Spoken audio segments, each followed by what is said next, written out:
Hello， 大家今天过得好吗？我是 Betty。之前有收到留言问我，刚进入职场要怎么穿，面试要怎么穿，或是怎么样可以摆脱身上的学生气。那我看到一些博主会教你投资一些贵重单品，但是刚刚毕业的我们哪有那么多钱啊？所以这期视频我就希望教你一个快速口诀，学会它就可以帮你轻松摆脱学生气，顺利融入职场。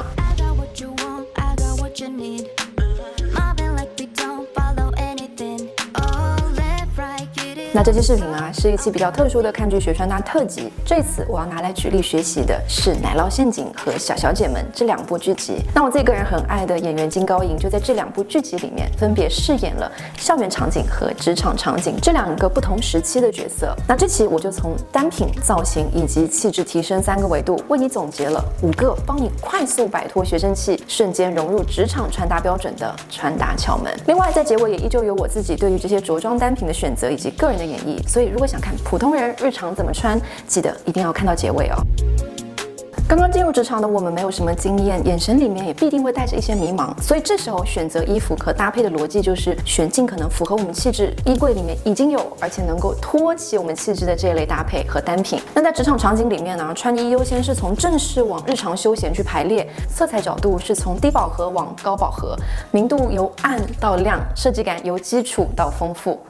我怎么感觉后面有人看着看着好像要走神？我跟你讲，不论你是刚刚进入职场，还是说有面试需求，或者是职场老手，看完这期理解透这个口诀，你也算是掌握了日常穿搭窍门。这是可以说的吗？那新入职场的女孩，比起穿气势的硬挺衬衫、女人味的真丝上衣，或者说非常霸道的女 boss 套装，就比起这些，穿针织真的会更合我们的气质。照着刚刚我已经跟大家分享的口诀，最利落的就是最靠近职场这一边的暗调、大地色系、基础设计的针织。你看这一系列小小姐当中的造型，并没有很多花里胡哨的角花或者是织法，这类的单品也会看起来更加的干净，也更加凸显造型本身的质感。那如果你现在会觉得说，这种搭配会让我觉得太沉闷，那你也可以适当把这个口诀里的参数往设计感这边更挪一点。比如说这几个金高银在小小姐们里面比较出圈的造型，这类角花的针织其实就是在纹样上面多了一些丰富性，是不是跟刚才的那几个造型看起来虽然说少一点利落感，但是也会看起来更加青春洋溢呢？那我这里也跟大家举一个反例，比如说奶酪陷阱里面最出圈的这个造型，你看是不是同时在色彩和设计上面都加太多元素了？那你再加上牛仔裤，就会感觉元素太多，过于青春洋溢。后面那个同学，我知道牛仔裤也是一个关键知识点，一会儿我也会提到，不要急好吗？坐下。那你看在小小姐们里面同样出现的这一件姜黄色的针织，虽然说它是同样的颜色，但它采用的是平针的织法，而且搭配的是黑色裤装，是不是整体的造型看起来就会更加简约，也更加合理一些？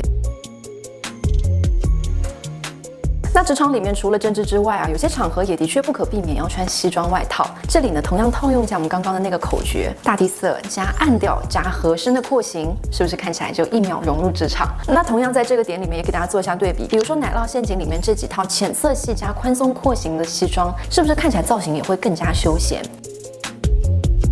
那我这里讲到的西装是单件的单品你里面的穿搭其实还是可以沿用我们刚刚讲到的那一系列的针织，也可以选择浅色系，外面再披上这样一件沉稳的西装外套，在职业的同时也可以穿出一些明快感。那如果说你是想要更加有一些个人风格，我觉得也可以在春天像小小姐们这样子，在比较冷的时候呢，中间加上一件背心或者马甲，那你也可以用这件背心的风格来决定你想要传达的态度。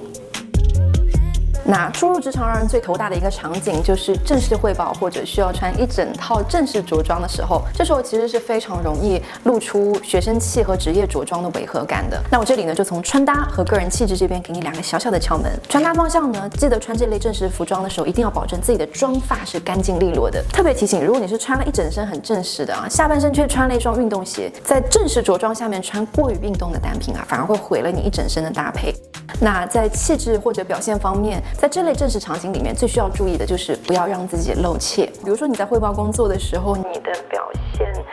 就是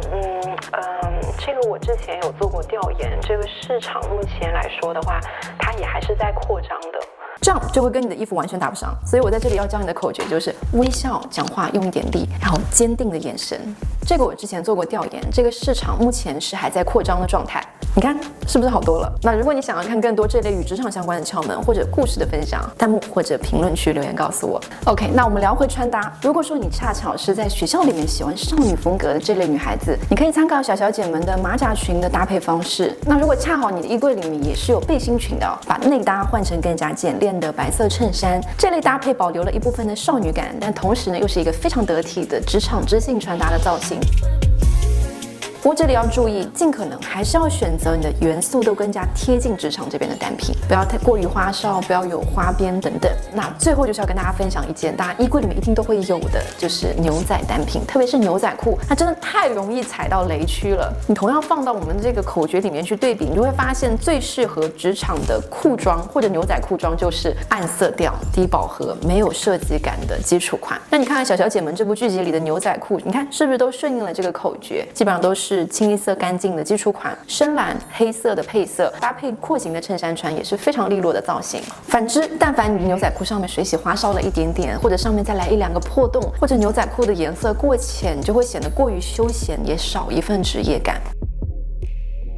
那可能也是因为真的太难界定了，所以很多时候就算是轻松着装的公司，也经常把不能穿牛仔裤来上班放进条款里面。不知道你就职的公司是否会有这个规定呢？那如果说你不确定你想要即将去面试或者就职的公司是否有这个规定呢？我是建议大家裤装可以优先换成同样廓形的西装材质或者聚酯纤维的面料，就完全不会出错了。OK， 那接着就是展示时间。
OK， 那这以上就是这期视频的全部内容。不知道这以上的窍门哪个会让你觉得在日常最实用呢？在弹幕或者评论区留言，我们一起来讨论吧。那既然都看到现在啦，在下面点赞、投币、收藏，一键3连再走吧。当然，也欢迎你把这期视频分享给你身边即将进入职场或者已经进入职场的朋友们。那这期视频就到这里，希望大家都能成为时髦的女孩或男孩。我们下期视频再见啦，